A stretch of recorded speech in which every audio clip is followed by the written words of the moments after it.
আবার স্বাগত ২১শে বিজনেসে। দর্শক, আলোক হেলথ কেয়ার হাসপাতালের সৌজন্যে এখন রয়েছে ভ্যাট দিবস উপলক্ষে বিশেষ আলোচনা।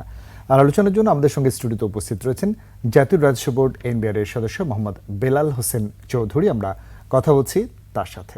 আপনাকে স্বাগত জানাচ্ছি আমাদের আজকের আলোচনায়। ধন্যবাদ স্যার। আমরা কথা বলবো আজকে ভ্যাট দিবস উপলক্ষে এবং ভ্যাট আদায় নিয়ে। এবং আমরা জানি যে গণঅভ্যুত্থান পরবর্তী পরিস্থিতিতে অর্থনৈতিক দিয়ে চ্যালেঞ্জ মোকাবেলার সাথে সাথে রাজস্ব আহরণের জায়গায় একটা চ্যালেঞ্জ রয়েছে। প্রথমে একটু সার্বিক অবস্থানটি যদি আপনি তুলে ধরেন।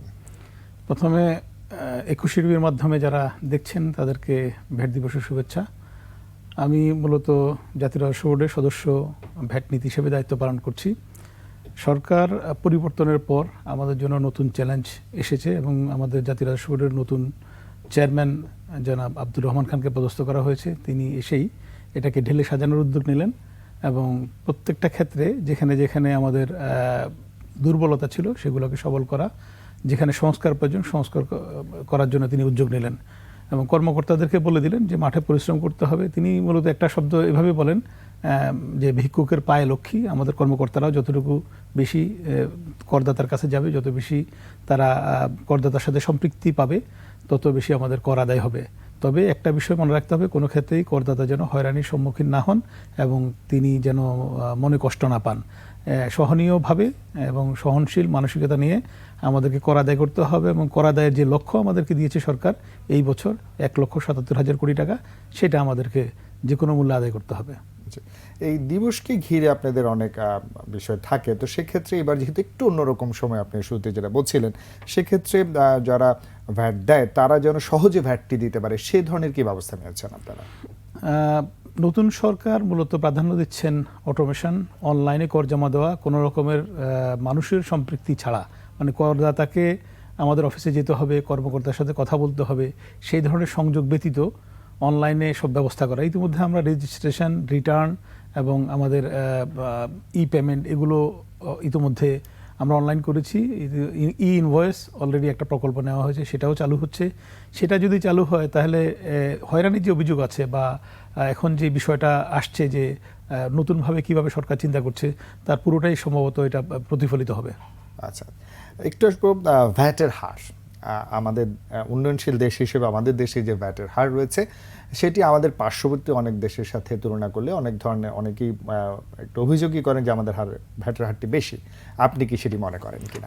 আপনি চমৎকার প্রশ্ন।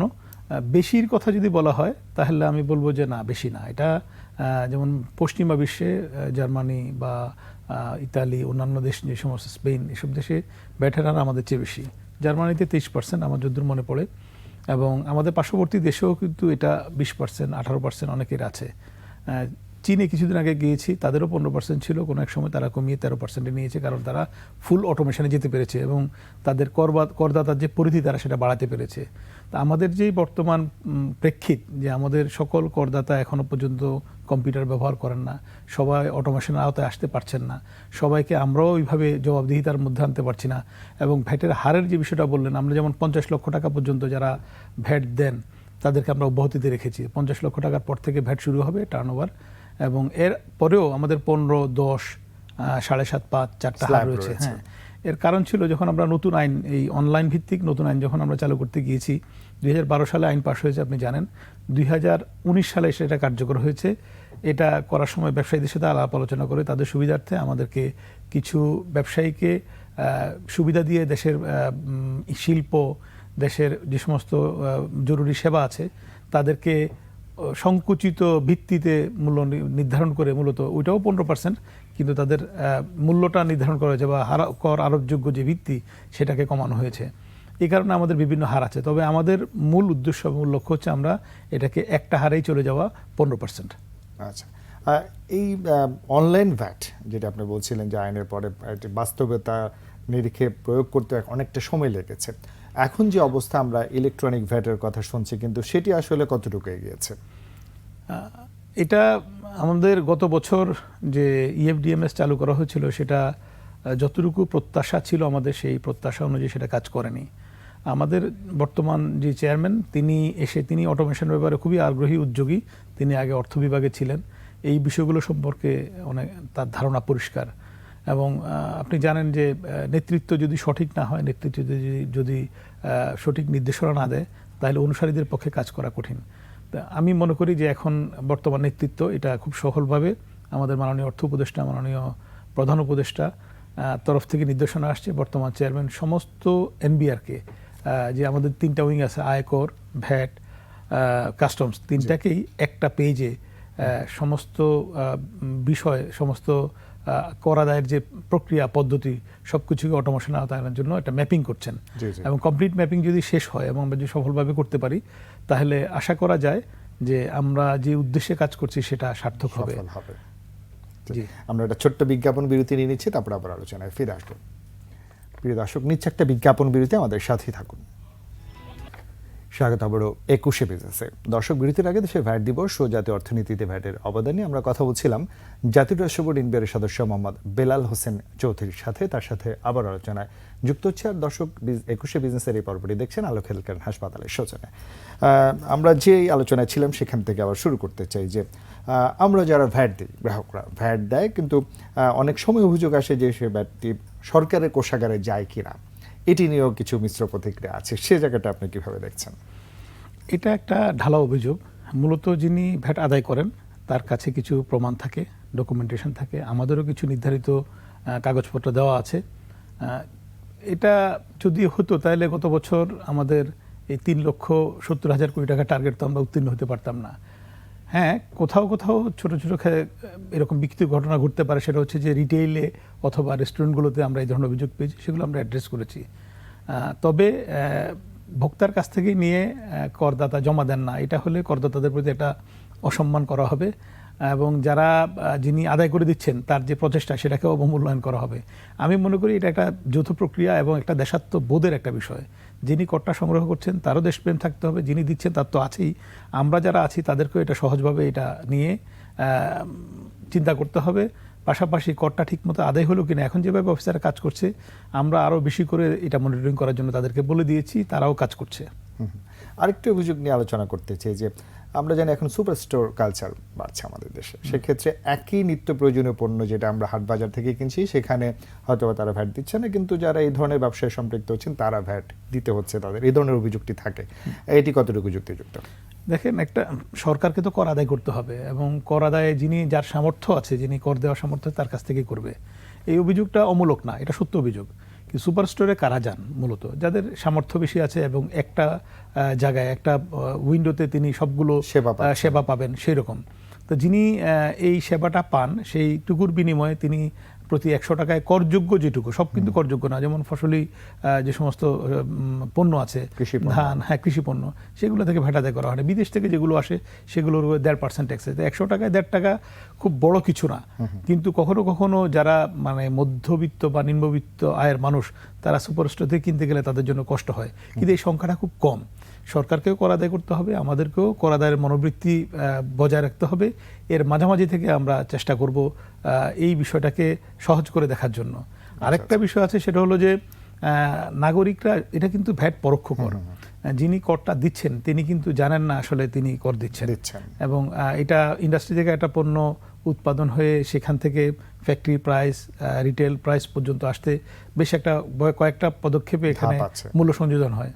একটা চকলেটের দাম যদি 1 টাকা হয়, ধরে নিতে হবে এটা হয়তো 70 পয়সা বা 80 পয়সা ফ্যাক্টরিতে বের হয়েছে। এই 1 টাকা যে 20 পয়সা পর্যন্ত বাকি যে মানে ভ্যাটের টাকা, এই টাকাটা কিন্তু আমরা ভোক্তারাই দিচ্ছি। তো ভোক্তা পর্যায়ে আমরা অনেক ক্ষেত্রে যেগুলো আমাদের চোখে পড়ে, যেমন এরকম সুপার স্টোর জাতীয়, সেগুলো নিয়ে আমরা অভিযোগ করি, কিন্তু বহু জিনিস আছে যারা আমরা জানিও না। এটাই হচ্ছে বলার বিষয় আর কি। একটি বিষয় আসবো যে রাজস্ব আরোহণের একটা বড় জায়গা ভ্যাট, সেখানে ভীতি, আপনারা বড়োয়ারই বলছেন যে একটা বন্ধুসুলভ একটা জায়গা আপনারা তৈরি করতে চাচ্ছেন। এই যে ভীতি বা তারা রিফান্ড দিয়ে পান না, তারা আগাম ভ্যাট দেন, হ্যাঁ, তারপরে হয়রানি, এই ধরনের অনেকগুলো বিষয় আসে, সেই বিষয়গুলোকে আপনি কিভাবে দেখছেন? কিছু অভিযোগ আছে যেগুলো আমরা বিবেচনা করছি, আমরা আমলে নিয়েছি। যেমন আগাম করার বিষয়টা আপনি যেটা বললেন, সেটা হয়তো এবারের বাজেটে চেয়ারম্যান স্যার আমাদেরকে শক্ত করে বলে দিয়েছে, যেটা আমাকে ফেরত দিতে হবে, সেটা আমি নেব কেন। তো ওইটাকে আমরা এখন পর্যন্ত যাচাই বাছাই করছি, আগামী বাজেটে একটা সিদ্ধান্ত আসবে বিষয়ে। আর হচ্ছে যে কর আদায়ের ক্ষেত্রে মানুষের যে সমস্ত অভিযোগ আছে সেগুলোকে প্রাধান্য দিয়েই আমরা আলাপ আলোচনা করি। বাজেটের আগে আমাদের 1-1.5 মিটিং হয়, সেগুলোর মতামতের ভিত্তিতে আমরা চেষ্টা করি সিদ্ধান্তে আসার জন্য। বাজেটটা সেভাবে করা হয় এবং এবারে বাজেট কিন্তু আমি যেটা বলবো সেটা হচ্ছে, যেহেতু এখানে রাজনৈতিক কোনো এজেন্ডা নাই, নতুন সরকার খুবই তার চিন্তা ভাবনা কাজকর্মে স্বচ্ছ, বর্তমান চেয়ারম্যানের নিজস্ব কোনো এজেন্ডা নাই। আর যতটুকু সম্ভব আমরা চেষ্টা করব যে গণমুখী একটা বাজেট করার জন্য, পাশাপাশি সরকার যেন কর আদায় করতে পারে সেই ব্যাপারে আমরা পদক্ষেপ নেব। এছাড়া কিছু প্রতিষ্ঠান, কিছু পণ্য আছে যেগুলো অব্যাহতিপ্রাপ্ত, যেগুলো নানান কারণে, নানান সম্পর্কের কারণে অব্যাহতি দেওয়া হয়েছে, সেগুলো আমরা তুলে দেওয়ার চেষ্টা করছি। জি স্যার, আমরা সকলেই নতুন বাংলাদেশের স্বপ্ন দেখছি। এই অভ্যুত্থান পরবর্তী পরিস্থিতিতে আমাদের নানা চ্যালেঞ্জের মধ্যে দিয়ে বাংলাদেশের অর্থনীতিকে এগিয়ে নিতে হবে সকলকে সম্মিলিতভাবে। সে জায়গাটায় সবাই যেন একটা সহনীয় পর্যায়ে থেকে তাদের ভ্যাট বা কর যেটাই বলি না কেন তারাও দিতে পারেন, তারা যেন হয়রানিমুক্ত একটা পরিবেশে অনলাইনের মাধ্যমে যে ব্যক্তিটা বাড়াতে পারেন, সেই জায়গাটা আপনাদের পদক্ষেপগুলো ভবিষ্যতে কি থাকবে? আমরা ইতিমধ্যে বর্তমান জাতীয় রাজস্ব বোর্ড অনেক পদক্ষেপ নিয়েছে। যেমন প্রধান উপদেষ্টা মহোদয়, আমাদের মাননীয় প্রধান উপদেষ্টা ইতিমধ্যে জাতীয় রাজস্ব বোর্ডের পক্ষে আয়কর দেওয়ার ব্যাপারে একটা ভিডিও বার্তা দিয়েছেন, বেশ লম্বা। ইতিপূর্বে কখনো রাষ্ট্রপ্রধান এইভাবে আয়কর আদায়ের জন্য বলেননি অনলাইনে, এবং পাশাপাশি তিনি রেডিও টেলিভিশনে 2 জায়গাতেই তিনি বার্তা দিয়েছেন। এইটা আমাদের একটা বড় রকমের, আমি বলবো যে অর্জন। আমরা সে পর্যন্ত পৌঁছেছি এবং সাড়াও পাওয়া গেছে ওনার আহ্বানে। আমরা অনেক ছোট ছোট আমরা ভিডিও ডকুমেন্টারি নির্মাণ করেছি মানুষদেরকে সচেতন করার জন্য। বিভিন্ন জায়গায় কর্মকর্তারা যাচ্ছেন, চেয়ারম্যান মহোদয় প্রতিনিয়ত বিভিন্ন সভা সিম্পোজিয়ামে তিনি অংশ নিচ্ছেন, মানুষের প্রশ্নের জবাব দিচ্ছেন। এনবিআরে যারা হয়রানির অভিযোগ নিয়ে আসছে তাদেরটা তাৎক্ষণিক প্রতিকারের জন্য চেষ্টা করছি, এবং সবাইকে সেম পেজে রেখে সবাই যেন গুড মুডে থেকে করদাতাদেরকে ভালোবেসে কর দেওয়ার ব্যাপার উৎসাহিত করেন। আমি এদেশের নাগরিক, এদেশের উন্নয়নের জন্য আমাকে কর দিতে হবে, আমি কর না দিলে দেশের উন্নয়ন হবে না। এই মনোবৃত্তি সকল করদাতার মধ্যে থাকা দরকার এবং আমরা সেটা সংক্রমিত করার চেষ্টা করছি। আশা করছি আগামীতে স্বতঃস্ফূর্তভাবে করদাতার সংখ্যা বাড়বে এবং জাতীয় রাজস্ব বোর্ডের অভ্যন্তরীণ সম্পদ আদায়ের যেই লক্ষ্য বা আরাধ্য, সেটা আমরা অর্জনে সক্ষম হব। একেবারে শেষ দিকে, প্রতি বছর না এবারও ভ্যাট দিবস পালিত হচ্ছে। যারা আমরা গ্রাহকরা ভ্যাট দিই, যারা ব্যবসায়ীরা ভ্যাট দেন, তাদের উদ্দেশ্যে যাওয়ার আগে যদি আপনি কিছু বলেন। আমি শুধু সবাইকে বলবো যে আপনারা যে কর দিচ্ছেন সেটা দেশের উন্নয়নে ব্যবহার হচ্ছে। আমাদের ভুল ত্রুটি থাকতে পারে, কর্মকর্তাদের বিচ্যুতি থাকতে পারে, আপনারা অবশ্যই অভিযোগ করবেন। এখন জিআরএস সিস্টেম চালু আছে, টেলিফোন আছে, মেইল আছে, আমাদেরকে জানান। বেশ কিছু কর্মকর্তাকে ইতিমধ্যে আমরা শাস্তির মুখোমুখি করেছি। কর দেওয়ার ক্ষেত্রে, ভ্যাট দেওয়ার ক্ষেত্রে আপনাদের ভয়ের কোনো কারণ নেই। জাতীয় রাজস্ব বোর্ডের একটা বৃহৎ টিম এবং তাদের সম্পূর্ণ আন্তরিকতা নিয়ে, সততা নিয়ে, দক্ষতা নিয়ে আপনাদের জন্য আছে। যদি কখনো কোনো রকমের আপনাদের কোনো প্রতিকার প্রাপ্তির বিষয় থাকে, আপনারা আমাদেরকে জানাবেন। আমি আপনাদেরকে আহ্বান জানাচ্ছি, দেশকে ভালোবেসে, আপনার বৃদ্ধ বাবা মাকে যেভাবে দেখে রাখেন, ছোট সন্তানকে যেভাবে দেখে রাখেন, দেশকে সেভাবে দেখে রাখতে হবে এবং আমরা সবাই মিলে কর দিলে দেশ উন্নত হবে। অবশ্যই, আমরা সেই প্রত্যাশা রাখি। আপনাকে অনেক ধন্যবাদ আমাদেরকে ব্যস্ততার মাঝেও সময় দেওয়ার জন্য। আপনাকে এবং একুশে টেলিভিশনকে, একুশে টেলিভিশনের যত দর্শক আছেন, যারা দেখছেন দেখবেন, সকলকে ধন্যবাদ। ধন্যবাদ। প্রিয় দর্শক, এতক্ষণ আলোক হেলথ কেয়ার হাসপাতালের সৌজন্যে জাতীয় ভ্যাট দিবস এবং অর্থনীতিতে ভ্যাটের গুরুত্ব এবং নানা দিক নিয়ে আমরা আলোচনা করছিলাম জাতীয় রাজস্ব বোর্ড এনবিআরের সদস্য মোহাম্মদ বেলাল হোসেন চৌধুরীর সঙ্গে। এবারে নিয়ে নিচ্ছি আরও একটি বিরতি। দুপুর 2:30 আবারও ফিরে আসবে একুশে বিজনেসে। দেখার আমন্ত্রণ রইল। একুশের সাথেই থাকুন।